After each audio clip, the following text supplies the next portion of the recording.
10-slide pitch deck that will land meetings for you. I have created so many pitch decks for people. I've reviewed so many pitch decks as investment opportunities. Just as a reminder, we're in week 3 of the 30-day founder blueprint. Week 3 is all about fundraising, and when it comes to fundraising with investors, your pitch deck is your entry into that discussion. A lot of people think of a pitch deck as it's the thing that's going to raise money for you.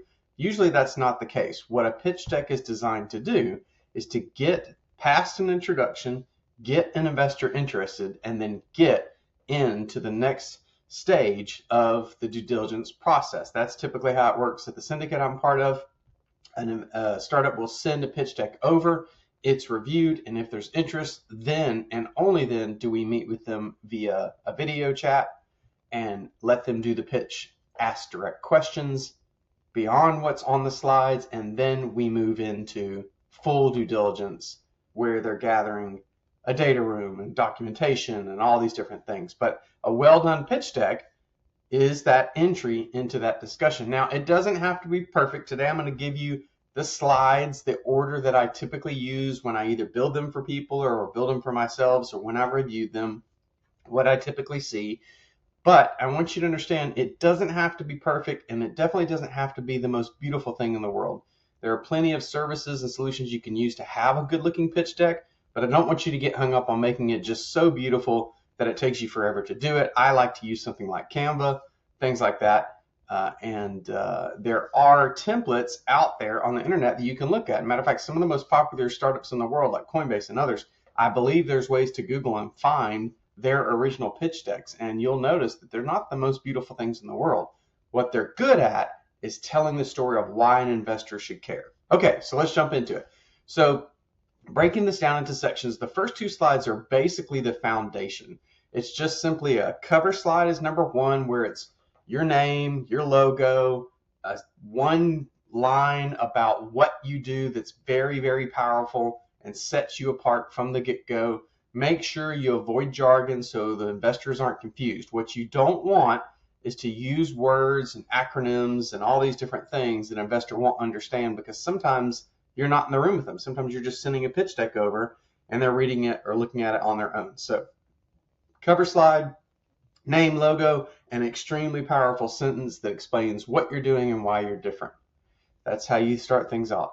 Slide 2 is going to be the problem itself. So you need to be able to describe the problem in such a way that the investor understands what you're saying, and most importantly, the investor should never move past slide 2 unless they agree with you that there is a problem that needs to be solved. Okay? That's very, very important for you to grasp. Build slide 2 in such a way, storytell in such a way, that the investor leaves that slide not just recognizing that you see a problem, but they see the same problem that you see. You can use a relatable story, some shocking statistics, some shocking visuals, something like that to get their attention and get them aligned with you, get them convinced that it's a big problem that the world needs to see solved. Then the next section, the next 2 slides are really your answers. So slide 3 is your solution, and here you can have pictures of a prototype, you could have pictures of an app, things like that. This is basically your hero section. This is where you're able to say, hey, this is our solution, and this is how we're solving the problem that I just shared with you on slide 2. This is how we're solving the problem better than anybody else in the market. So some graphics, a screenshot, something like that, something that creates an aha moment where they go, oh, that's really cool. This slide, it's very, very important that they don't leave it until they know your USP, your unique selling proposition. They should understand after this slide, they should know what is it you're doing that nobody else in the market is doing. Slide 4 is all about the market size. So here you should be analyzing total addressable market, how fast the market's growing. This basically gives the investor the sense that there's enough of an opportunity to go after.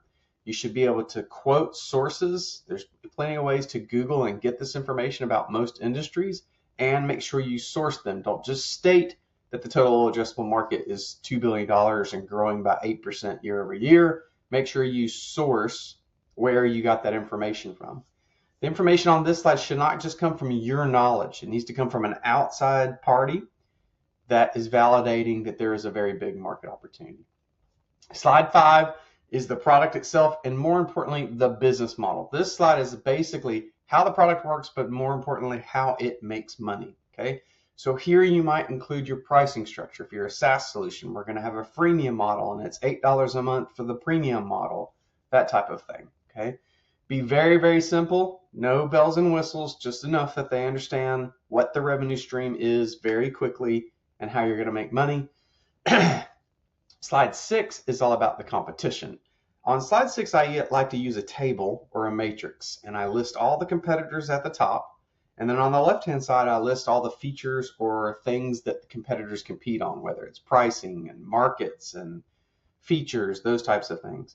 And I include the startup on the far right column of the table. And it's just a quick, easy way for an investor to look and see how you're competing. So don't use text here. Use a matrix, use a table. Competitors across the top, features or standout points, price points, things like that on the left. And then if you have to use text, that's fine, but preferably if you can just use check marks or X's. So check mark would be, oh, this competitor has this part, this feature, X, they don't. Now, one thing you need to be careful of here is if you're the only person that has a whole bunch of check marks, they're going to realize that you're very biased. So you need to be fair here. It's okay if your competitors are competing well on some of the categories. The key is you want it to appear, and it should, otherwise you shouldn't be doing this venture, that you have more check marks than anybody else.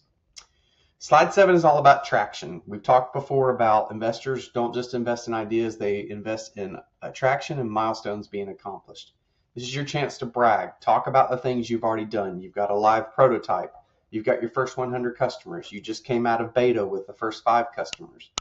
You made your first $10,000. This is your chance to really brag and say, hey, this is what we've been able to accomplish without investor money. And so then when they leave this slide, they think to themselves, well, if they did all that without investor money, what are they going to be able to do with investor money? Slide 8 is all about the team. Here I like to use headshots. Pictures of the key people, the co-founders, the key employees that are involved, and just a little bit about their background. Not, your full bio and your full resume. I've worked with people before where they just want to put paragraph and paragraph of text. That's not the point. The point is just to give a brief example of what you've done. Preferably speak to your experience with startups before if you have some, and why you're the ones that can make this happen. The last section is more about the deal financials and how much money you're asking for. So slide 9 typically is your financial projections. It should just be high-level numbers about revenue, cost of goods sold, gross margin, operating expenses, and EBITDA, which is earnings before interest, tax, depreciation, and amortization. Just have your numbers on there. If you have not built financial projections before, there are plenty of services. I know a gentleman named Adam who has a startup called Projection Hub. They can help you build projections pretty quickly with templates.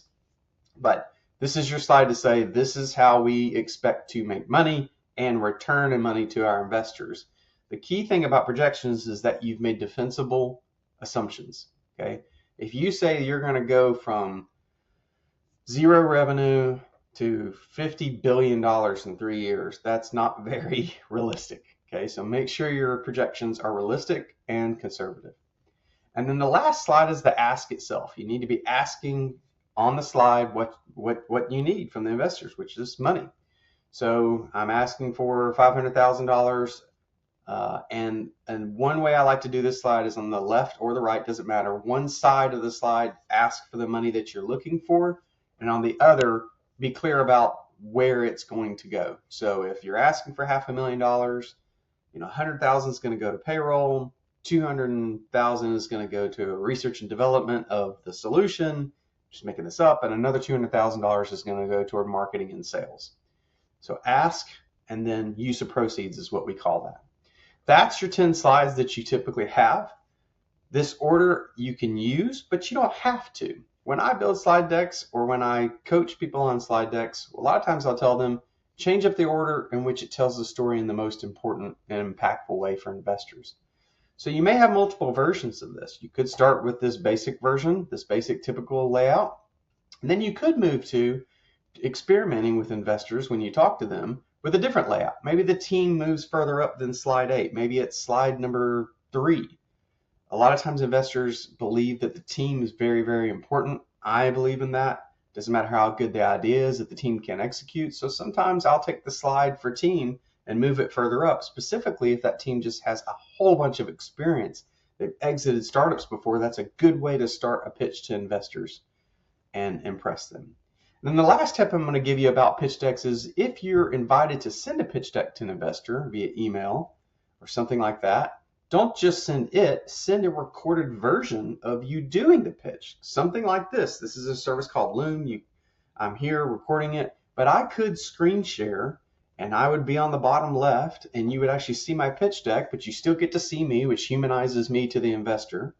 And send them a link to a recorded video of you doing the pitch. That'll make you stand out at least some from other opportunities, because if they are investing a lot, they're seeing hundreds of opportunities sometimes per month. You want to stand out, and one way to do that is humanize you to the audience. Instead of just sending a slide deck, a pitch deck, you can do the voiceover part and share that with them and really impress upon them why you're the one they should invest in.